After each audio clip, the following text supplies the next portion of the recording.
캐나다 동부 주민 이동은 엘버타, 원로. 캐나다 프레이저 연구소 분석 발표입니다. 전 세계적으로 국토 면적이 넓은 캐나다. 국제적 이민자 유입 외에도 국내 주 권역 간 이동도 활발하게 진행되고 있습니다. 특히 캐나다 동부 애틀랜틱 지역은 고질적인 주민 유출을 겪고 있습니다. 최근 프레이저 연구소 분석에 따르면 동부 애틀랜틱 도시 주민 유출자들이 주로 정착하는 곳은 서부의 엘버타와 주도인 온타리오로 나타났습니다.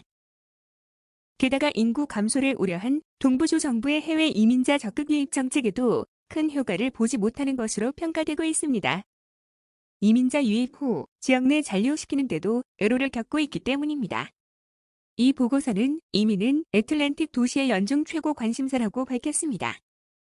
주민 유출은 특히 해당 지역의 경제 약세와 미래 웰빙을 저해하는 위험 요소로 꼽히고 있다고 설명했습니다.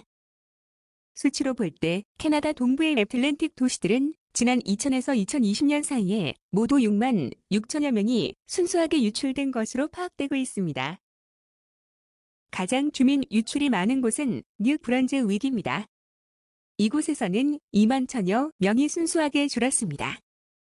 다만 지난 5년 가운데 4년 동안 애틀랜틱 주에서는 주민 유입도 경험하고 있습니다. 실제 떠난 사람들보다 유입된 사람이 더 많습니다. 하지만 유입 인구가 유출 인구를 상쇄할 정도는 아닙니다. 지난 20년 동안 대부분 애틀랜틱 주민들이 향한 곳은 엘버타와 온타리오였습니다. 이들 지역 경제 발전이 동부 도시들의 이주 패턴에 큰 영향을 주고 있습니다. 이에 따라 이 보고서는 애틀랜틱 지역주 정부는 지난 몇 년 동안 해외 이민자 유입을 상당히 늘리고 있다고 밝혔습니다.